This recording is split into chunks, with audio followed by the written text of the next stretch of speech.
صبر او شکر دا انتهایی اهم چیز دی د انسان لپاره. انسان په دقیق کامیابی د دین اسلام ټوله خلاصه چې دا هغه دوه الفاظ دي. دوه الفاظ، یو صبر او یو شکر. څه دی؟ یو صبر یو شکر. او واقعه راته رایاده شوه،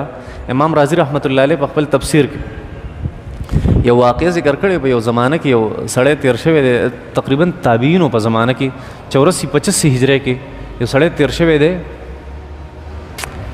عمران بن حطان الخارجي. ډېر موده پس دا واقعه راياده شوه. عمران بن حطان الخارجي وایي دی ډېر زیات بدرنګ و، شکل ډېر زیات وران و، انتهایی بدرنګ و، تور دا توروالی دا د حسن کې کمی نه راولي. توروالی د حسن خلاف نه دی، نه اندامونه چې په خپل ځای برابري دا حسن دی. نو هغه تور مو یو نقصان او اندامونه هم ټول ګډوډ و، داسې بدرنګ و. خو ډېر نیک سړی و، سم سړی، ادیب او شاعر، چوت سړی. د ښځه وله خدای ډېره زیاته ښکلې ورکړې وه. نه یوه ورځ ښځې وته کته هغه ته یې داسې نیغ نه ما ته ولې ګوري؟ وایي سوچ مې کوه چې زم جنتي یم او تم جنتي، زم جنتي یم او تم جنتي. هغه ورته څنګه؟ ګوره الله جل شانه وایي په صبر او شکر کې څه لیکلی دی؟ جنت لیکلی، خپله رضا یې پکې لیکي. ته ډېر زیات بدرنګ یې، زه ډېره زیاته ښکلې یم، ته چې ما ته ګوري شکر وباسې، تا ته ګورم صبر کوم، الله جل شانه به په دې موږ له جنت الله به په دې باندې موږ له جنت راکړي. نه انسان که هر څنګه وي دا ځینې څیزونه دا غیر اختیاري په دې باندې. هغه یو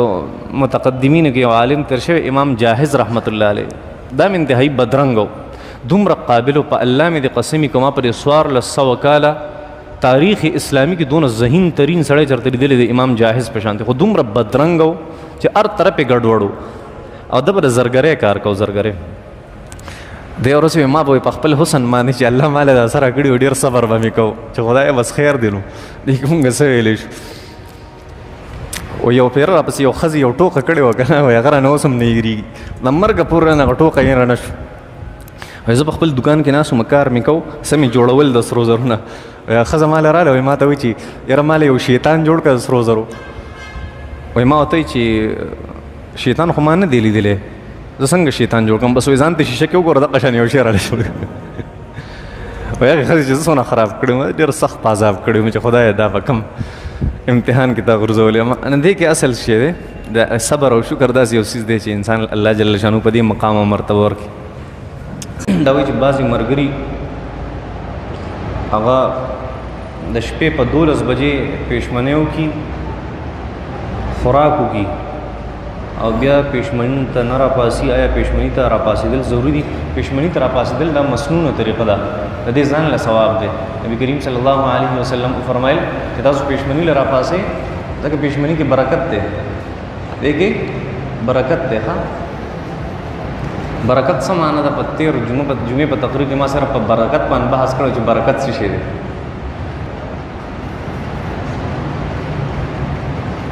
دا وایي چې د سحر اذان وشي او بعضې علماء کرامو دې ته جایز ویلي چې د سحر د اذان په وخت کې خوراک کولی شي، پېشمنۍ کولی شي. او بعضې علماء کرامو څه داسې لیکلي، خو داسې ټیک نه ده دا خبره. ها الله جل شانه فرمایي کلوا واشربوا حتی یتبین لکم الخیط الابیض من الخیط الاسود من الفجر. کله چې د سحر وخت داخل شي بیا داسې مه کوه، لکه تا خوله کې سو او اذان شروع شو بس هغه خو وخوره، خو بیا مزید خوراک مه کوه چې د آخره پورې لګي. زه ورځ په جیلم کې وم، څه پنجابیان ملګري وو، د هغې سره زما شپه وه، هغې ما له روټۍ کړې وه، رمضان و. هغه چې موږ پېشمنۍ له راپاسېدو ما اوبه وڅښلې، بس اذان یې شروع، هغې لګیا دي خوراک کوي، ما ته یې خوره که نه؟ ما یې څنګه خوره؟ اذان وشو.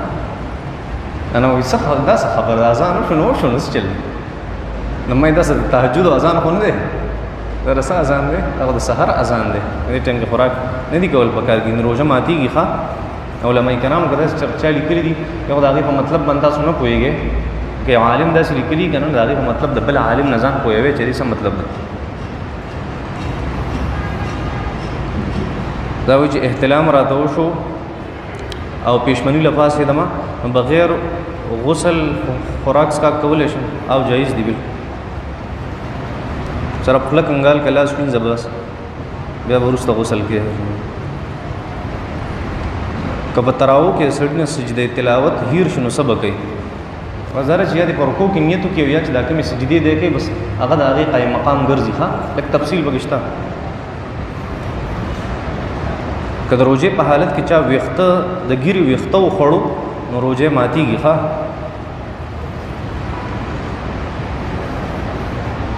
والدینو له د روژې د فدیې پیسې ورکولی شي که نه بلکل نشي ورکولی کم څیزونه چې واجب دي کمې صدقې لکه نظر شو منښته زکات شو سرسایه شوه د روژو فدیه شو دا واجبي په انسان باندې ضروري نو دا نه والدینو له ورکولی شي ستا پلار ستا مور ستا نیا ستا نیکه او نه خپل فروع له ورکولی شي ستا بچي ستا نوسي کړوسي کودي پردي کده وزه زنانه که چېرته اعتکاف کوي نو جایز دی که نه او د دې طریقه څه ده او جایز نه مسنون دی څنګه چې ستاسو دپاره مسنون دی د هغې دپاره مسنون دی په کور کې به یو کمره کې کښېني بس دا د هغې دپاره بهر به نه راوځي او صرف د حاجت دپاره روتی شي مطلب دا که واشروم چېرته بهر یې هغې له روتی شي یا څه داسې ضرورت او د پخلي خبره اکثر خلکو ته راځي نو پخلی بار نه شي کولی کمره کې دننه کولی شي پخلي دپاره بار نه راوځي نور څوک نه په کار داسې ده یو زنانه هغه مخکې نه خپل ترتیب برابر کړي او د هغې نه پس بیا اعتکاف ته کړي قل يا أهل الكتاب لستم على شيء حتى تقيموا التوراة والإنجيل وما أنزل إليكم من ربكم وليزيدن كثيرا منهم ما أنزل إليك من ربك طغيانا وكفرا فلا تأس على القوم الكافرين صدق الله العظيم اللہ جل شانو فرمایا یا اہل الكتاب اے اہل کتابو لستم نے تاسو علی شیء پس سیز باندې حتی تر دې پوری تقیمو چې تاسو ادروي التورات تورات والانجیل او انجیل وما او هغه کتاب انزل الیکم چې نازل کړی شوی تاسو ته من ربکم تاسو د رب د طرفنا وليزيدن او خامخا بسیوا کی کثیرن ډیر خلق منهم د یهودیانو عیسایانو نه ما هغه سیز انزل الیک چې تا ته نازل کړی شوی من ربک ستا د رب د طرفنا طغیانا په سرکشی کې وکفرا او په کفر کې سیوا به کې طغیانا سرکشی دوی وکفرا او کفر د دی فلا تأسا پس ته مغم جن کېږه ته مخه پکېږه علی القوم الکافرین په دغه انکار کوونکي قوم باندې دا آیت مبارکه مخکې تیر شوی دی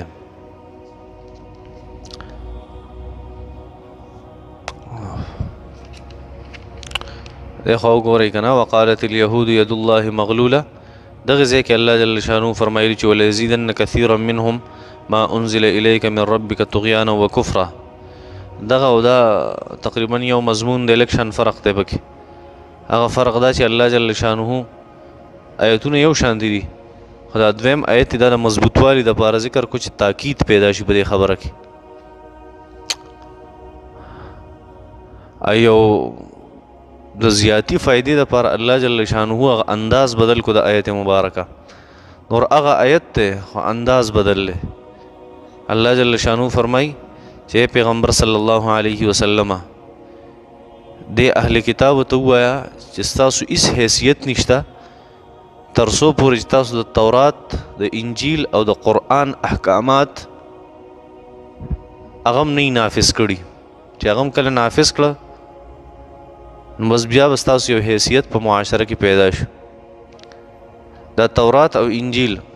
دا ورسره ځکه ذکر کوي که نه چې الله جل شانو دې طرف ته اشاره کوي چې د یهودیانو عیسایانو خپل تورات او انجیل هم نه منل یوه او دویم ورسره تورات او انجیل د دې دپاره ذکر کېږي د قرآن سره چې الله جل شانو فرمایي چې قرآن مجید داسې کتاب دی چې دا مخکینی کتابونه دی منسوخ کړي دي نو اوس په قرآن مجید باندې عمل داسې دی لکه په ټولو چې دی عمل وکړو نو تورات او انجیل وسره دی غرض نه الله جل شانه ذکر کوي نور قرآن مجید چې موجودي تمام کتابونه ختم صفر حضرت عمر رضی الله تعالی عنہ یو ورځ د تورات رضی الله تعالی عنہ د هغې سټډي کوي نبی علیہ الصلوۃ والسلام د مخې نبی علیہ الصلوۃ والسلام مبارک رنگ رو رو رو رو تک سور شو د غصې د لاس داسې کې قرآن مجید موجود دی او ته تورات او انجیل دې مطالعه کې نه قرآن مجید هر څه ختم کړي مخکینی کتابونه نبی علیہ الصلوۃ والسلام مبارک بیا فرمایل چې عمر لو کان موسی حیا لما وسعه الا اتباعی. اے عمر که موسی علیہ السلام ژوندی وی نو د هغه پر هم دا خبره جایز نه و چې د قرآن نه ما سوا او زما د تابعدارۍ نه ما سوا د بل څیز تابعداري کړې وی. د موسی علیہ السلام د پر هم دا گنجایش نه و چې زه یم قرآن مجیدی بس نور تمام ادیان ختم، نور تمام کتابونه ختم. ایمان جدا سیز دی، په هغې سیزونو باندې عمل کول، په هغې احکام د هغې احکاماتو تنفیذ او نافذول دا جدا سیز دی. ایمان خو زموږ په تمامو صحیفو دی او په تمامو کتابونو دی، په تمامو پیغمبرانو او په تمامو پیغمبرانو په شریعتونو زموږ ایمان دی. خو هر چې قرآن مجید راغی نو د هغې چې کوم هغه حیثیتو چې دا د نافذ کړی شي هغه ختم شو. ولې ختم شو؟ چې هغه تورات او انجیل او هغه زبور او هغه صحائف د هغې چې کوم احکاماتو هغه په خپل ځای باندې پاتې نه شو، بدل شو. چې بدل شو نو دا خو د الله جل شانو قانون نه دی بیا، نو څه څیز نافذ شو. نو قرآن مجید راغی چې تورات او انجیل یې مو ته ور واچول، زبور یې مو ته ور واچو، تمامې صحیفې مو ته ور واچولې، یو لوی قانون د قیامت ته ورځې پورې جوړ شو. د هغې نبي علیه صلات وسلام فرمیل انا خاتم النبیین، زه اخري نبی اما ولا نبی بعدی، زما نه پس بل پیغمبر نشته، ولا امت بعدکم، ستاسو نه پس بل امت نشته، ولا کتاب بعد القرآن، او د قرآن نه پس بل راتلونکی کتاب نشته. کیسه ختم. دا قرآن مجید راغی مخکینی عرصه ختم کړه او قانون جوړ شو د قیامت ته ورځې پورې. حضرت عیسی علیه الصلوۃ والسلام چې راځي هغه هم په دغې باندې فیصله کوي. د نبی علیہ السلام د امت په شکل کې برازي، امتی په شکل کې برازي. بیا د قیامت پورس چې الله جل شانو فیصله کوي هغه قرآن مجید باندې کوي. د الله جل شانو نور چوت کتاب هغه موږ ته نصیب کړی دی. الله جل شانو فرمایي اے نبی علیہ الصلوۃ والسلام مخکې د تبلیغ خبر رااله، د دعوت خبر رااله، اے نبی علیہ السلام قرآن او حدیث چې ما درکړي دی دعوت وچلوه. نبی پسې دا ذکر کړه چې کله ته دعوت چلې نو پتا به تکلیف راځي. دا پرون موږ ویلو نو چې تکلیف راځي تر دې خلکو تکلیف نه مې یریږه، بلکې صفا ښه په چیلنج سره ورته ووایه چې یهودیانو عیسیانو ستاسو هېڅ حیثیت نشته په معاشره کې تر څو پورې چې تاسو د تورات د انجیل او د قرآن احکامات نافذ کړي نه. بیا الله جل شانو یو خبره ده چې وما انزل الیکم من ربکم، دین یا قرآن مجید مراد دی. نور چې کوم کتابونو الله جل شانو حضرت اشعیا یا شعیا علیه السلام له کتاب ورکړو، هغې ته هم کتابونه ملاو شوي، کتابونه هغې ته شریعتونه ملاو شوي. دغه شان د حضرت حقوق علیه الصلوۃ والسلام د پیغمبرانو نومونه دي، دې ته کتابونه ملاو شو. الله جل شانو فرمایي دی په یو کتاب باندې معامله نه کړو. د قرآن مجید سره هم دا چل چې انکار کوي. یا یهودیان راغله که نه نبي کریم صلی الله علیه وسلم ته او ورته یې ویل چې ته څه وایې چې موسی علیه السلام او د هغه کتاب حق دی که حق نه دی؟ نبي علیه السلام ورته وایي او حق دی. نو چې وایي هغه حق دی مونږ صرف هغه منو بل څه نه منو. دونه رذیل قوم و چې مونږ صرف هغه منو بل نه منو. ټیک و دا خبره د یهودیانو، خو هله به ټیک و چې کله تورات خو وی که نه، چې کله واقعي چې تورات وی او د موسی علیه السلام هغه شریعت دی په قلاره پرېښی وی او بدل کړی نه وی، نو مونږ به وی چې بس ټیک ده تاسو پې عمل کوئ. او چې کله دی تورات هغه بدل کو، عیسیانو کله انجیل بدل کو، او څومره قسمونه په هغې کې جوړ شو. د یو انجیل 4 قسمه دي، د یو انجیل 4 قسمونه دي، انجیل لوقا، انجیل یوحنا، انجیل مرقس، دا مختلف قسمونه یې جوړ کړل. خپلې قصې پکې قسم قسم ور واچولې او داسې ناشنا ما سره ټول پراته دي بره زما په لایبررۍ کې د انجیلونو قسمونه را سره پراته دي. عجیب عجیب تاسو به حیران شئ دا دي پکې څه کړي. زموږ د والد محترم رحمت الله علیه دغه مناظره وه د یو عیسایي سره، نو بیا وله په ګفټ کې کتابونه ورکړو، خپل کتابونه یې وله ورکړو. ډېره عجیبه مناظره شوې وه. یو سوال یې پیدا کړو، الله جل شانو په انسان کې 2 څیزونه پیدا کړي، یو د انسان روح دی، یو د انسان بدن دی. نو انسان چې کله قبر ته کوز شي نو د روح ته به الله سزا ورکړي که د بدن ته به الله سزا ورکړي. که ته وایې چې بدن ته الله سزا ورکړي نو بدن غریب څه د هغه څه نقصان خو نشته، دا خو روح پکې دی ځکه دی دا کار کوي. او که ته وایې چې روح دا کار کړی روح له به سزا ورکوي روح کم ځای کار کړی چېرته روح لیدلی دی چې هغه څه کار کړي شیطان د اور نه پیدا دی نو په اور باندې به څنګه الله جل شانو دله عذاب ورکوي الله دویم سوال الله چې تقدیر مقرر کړی دی نو بنده ته ولې تکلیف رسوي په دې باندې الله جل شانو فرمایلی چې دا به مسلمانی جنت ته وځي او دا به کافر دوزخ ته وځي نو چې الله مخکې نه مقرر کړي دا کافر ولې په عذابوي خو دا الله مقرر کړي بل یو سوال یې کړو چې تاسو دا وایئ چې اشهد ان لا اله الا الله و اشهد ان محمدا عبد الله ورسوله نو سوال یې پې دا وکړو چې ګواهي خو سړی هله ورکوي چې څه یې لیدلي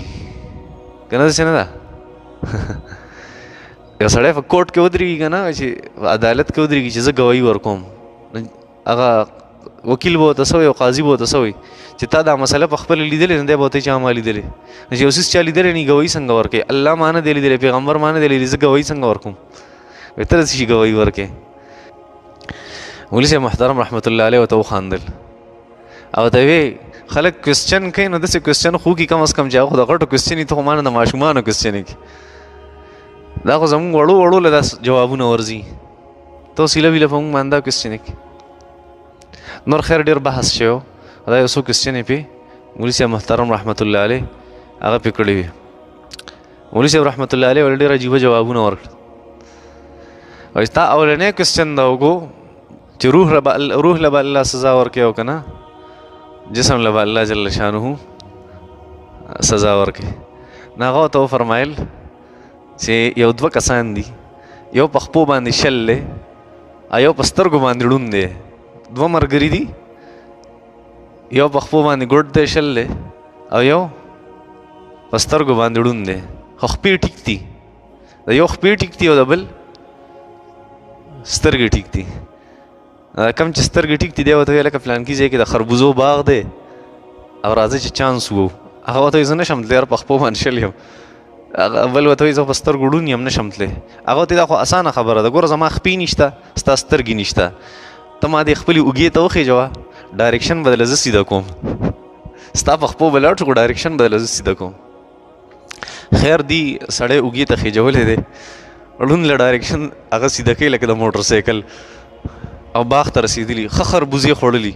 په غلا باندې مالک راغلی دی مالک سره غټه ډنډه ده او وایي دا څه کوئ یو ورته وایي په الله مې دې قسم وي چې دا خو ده راوستی یم زما خو خپې نشته بل ورته وایي زما دې په الله قسم وي چې دا ده راوستی یم زما خو سترګې نشته زه دلته څنګه را رسېدلی یم دا ډایرکشن خو زه سیده کوم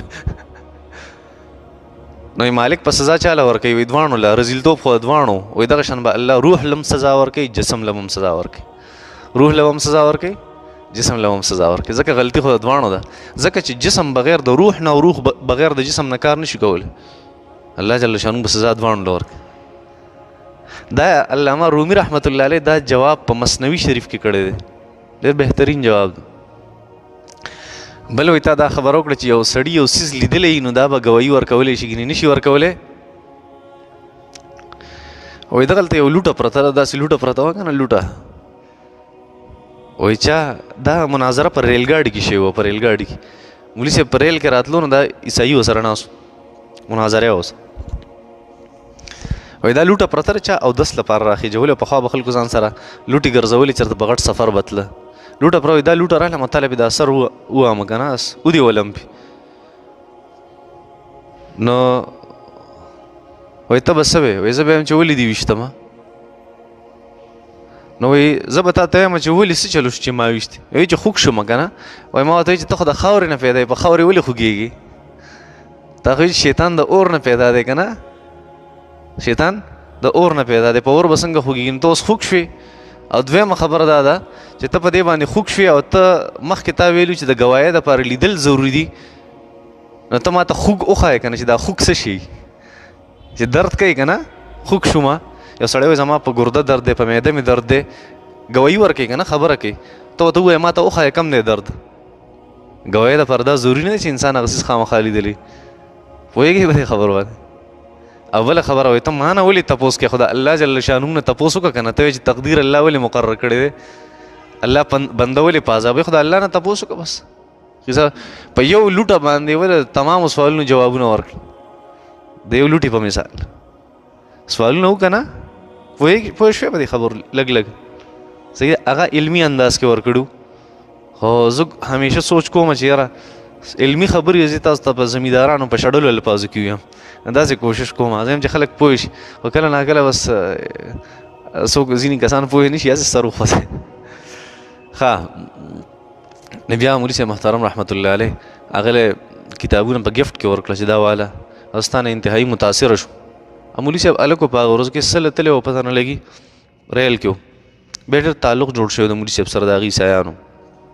مولي صاحب یوازې هغه پې ډېرو ښه د ډېرو کسانو جوابونه یې کړي د یو کس نه و ډېرو کسانو مولي صاحب له الله جل شانو ډېر زیات ذهانت او ذکاوت او هغه بداعت یې وله ورکړی او پته نه لګي چې زه هم کله ناکله حیران تاسو به وایئ چې یاره پلار یې و دې صفتونه کوي زما پلار و ما د ګلګت نه واله د کراچۍ پورې د علما کرامو نه سبقونه ویلي ما د بار ملک د مصر د علماو نه ما سبق ویلی د مدینې منورې د علماو نه ما سبق ویلی د لبنان د علماو نه ما سبق ویلی د شام د علماو نه ما سبق ویلی او په الله مې د قسم دونه قابلیت ما د چا نه ولیدلی په خپلې زندګۍ کې څومره قابلیت الله جل شانو هغه له ورکړو زه کله ناکله وایم چې شیرګړ خلک ډېر بدبخته وو چې د هغه نه څه فایده نه ده اوچته کړې د شیرګړ خلک انتهایي بدبخته خلک وو دوی له پکار ده چې یو زوی ورسره داخل کړی وی چې دا به جومات کي دلته دا به ستا نه او چا ورسره وخت تېر کړی دی که نه د شیرګل دارالعلوم د ټولو نه قابل ترین انسان مولانا شیخ عبدالسلام صاحب دی او هغه دلته 10 کاله تېر کړي په دې جومات کې دا دارالعلوم د ټولو نه قابل ترین استاز دی نو داسې کله ناکله انسان چې بیا نه خلکو ته پته ولګي څونه یو خلا پیدا شوه اوسه پورې کله ناکله ماته یو داسې مسله راشي افغانستان نه بېګا یو مسله راغلی و د افغانستان او هلته نو هغه مسله اسانه و داسې خو ماته د یو خبرې کمی محسوسېدو مې چې مولي صاحب نشته ډېر په ښه انداز کې به داسې مولي صاحب یو بل د هغه یو صفت و صفت یې دا د هندوستان پاکستان بنګلادیش افغانستان ګیر چاپېره چې د پاکستان نه څونه ملکونه یې دې ټولو قوانینو باندې پوه انسان و د هغې قانون مو ته په یادو خپل قانون مو ته په یادو یوازې صرف مولا نه و خلک به چې مولا دی بس قوانینو ته یادو نو مسله داسې وه چې د هغې زیات تعلق د قانون سره و د افغانستان د قانون سره د شریعت سره ډېر کم تعلق نو ما سوال الټه په هغې باندې وکړو ما تاسو خپل قانون د دې مسلې باره کې راولېږئ نو زه بیا جواب درکړم دا مسله د قانون ده دا مسله د شریعت نه ده شریعت سره ډېر لږ تعلق دا مسلې خیر خو اسانه مسله و دونه ګران نه خو کله ناکله ماته محسوس شي چې د هغې نشوالی هغه په معاشره کې څونه غټه یو خلا پیدا کړی چې هغه څوک نشي ډکولی اوس الله جل شانو دا یهودیان راغله نبی کریم صلی الله علیه وسلم ته نبی علیه صلات وسلام ته وی چې موسی علیه صلات وسلام حق ته تورات حق ته هغه ته حق ته نه چې هغه حق ته موږ ستا په قرآن ولې عمل وکړو بس هغه ټیک دی که نه نو خبره خو ټیک وه خو په شرط لري چې تورات خو وی که نه د موسی علیه السلام شریعت خو هغه شان پاتې شوی وی څنګه چې و هغه شان خو پاتې نه شو يحرفون الكلمة عن مواضعه ويحرفون الكلمة من بعد مواضعه بار بار الله قرآن کې فرمای چې دا يهود دونه بدبخت قوم خپل تورات په خپل بدل کو د قرآن احکامات بدل کړل د قرآن د چې کوم د زنا حکم په قرآن مجید هغه بدل کو کم د کوړو او د رجم حکم او هغه سيزي بدل کو دا دونه بدبخت خلک الله جل شانه فرمای چې ولا يزيدن كثيرا منهم ما انزل اليك من ربك طغيانا وكفرا اوس سم اي پیغمبر صلی الله علیه وسلم ته تنازلیږي نو دی کفر به خسي واکیږي دی کفر به خسي واکیږي کله نا کله قرآن چې څومره نازلیږي د يهوديانو کفر به سي واکیږي یاد ساتئ تاسو ته مخکې ما ویلو چې قرآن مجید داسې یو کتاب دی په ځینو خلکو ایکشن کې خو په ځینو خلکو ری ایکشن کې هغې ته د هغې مزاج داسې جوړ شوي چې هغه پې غلط اثر کوي بس صحیح ده یو د انسان چې کله ډېر د ګردو بیمار شي که نه ډېر زیات اخري سټیج ته ورسي او شوګر یې وي ډاکټران چې کله ډایالیسس وغیره د کوي که نه موږ چې ورته ډایلاسس وایو څه ورته وایو هغه ورته وایو که نه نو هغه سیس چې کوي نو په ده باندې ډاکټر صاحب ناست اوبه پې بندې کي وایي دی به یو ساس کې اوبه هم نسکي دا سیزونه پې بندوي چې هغه اخري سټیج ته کله ورسي ما لیدلي داسې مریضان په خپله باندې موږ یو ترور زوی مو داسې کراچۍ کې هغه باندې اوبه بندې کړې وي هغه غریب چغې والې ماله اوبه راکړي او ډاکټر دا اوبه ولې بندې کړې وي اوبه غلط سیز دی بو غلط شی نه دی. موږ ټول اسکونه په هغې ولې بندې کړې وي؟ د هغه دننه مرض داسې و، د هغه نقصان و چې په هغې بندې کړې وي. نو قرآن غلط چیز نه دی، خو یهودیانو کې دننه یو نقصان دی، د هغې د وجې په ریاکشن کې پې بد راځي. لکه مخکې هم تاسو له ما یو مثال درکړی چې یو ډاکټر یو مریض ته وایي چې ته به چې کوم د مټن بریاني ده که نه هغه به نه خورې. د مټن بریاني او مټن کې هغه چې په پلاو چې هغې سره پوخ کې که نه، نو داسې غلط څیز خو نه دی. او ډاکټر یې په ده ولې بندوي؟ ده کې دننه داسې یو نقصان موجود دی چې ډاکټر وایي چې دا نور نقصان دله ورکوي، غلط پې راځي، دا څیز پې غلط اثر کوي. حالانکې هغه خوراک خو غلط څیز نه، قرآن خو غلط څیز نه دی، خو یهودیانو کې هغه خباثت موجود دی چې دا څیز پې هغه الټه راځي دې دپاره، په دې باندې ریاکشن کوي، خرابوي، سایډ افیکټ چې څه ته وایي. الله جل شانو قرآن کې دې تذکره کړي یضل به کثیره. دا قرآن داسې کتاب دی چې بعضې خلک د دې د وجې ګمراه شي، ویهدي به کثیره، او د دې د وجې ډېر خلک هغې ته په زندګۍ کې اسانۍ میلاو شي. الله جل شانو فرمایي څونه چې قرآن نازلیږي نو دوی طغیان او کفر او سرکشي بیا نور هم سوا کېږي. فلا تأس علی القوم الکافرین. داسې فضول قوم باندې نبی علیه السلام ته مه خفه کېږه چې دوی به جهنم ته لاړ شي. بس ته ورته خبره وکړه که مني ودې مني که نه مني، چې سره ونه مني. دا آیت مبارکه خو د یهودیانو باره کې نازل شوی په هغه زمانه کې، خو موږ ته په دې کې یو لوی سبق دی. هغه سبق دا چې الله جل شانو فرمایي چې تاسو به هم داسې ذلیل او رسوا شئ که تاسو په دې قرآن مجید باندې خپلې فیصلې ونه کړي. الله جل شانو فرمایي څنګه چې هغې ذلیل او رسوا شو، تاسو به هم رسوا شئ. وصلی الله تعالی علی خیر خلقه محمد و آله و اصحابه اجمعین. استغفر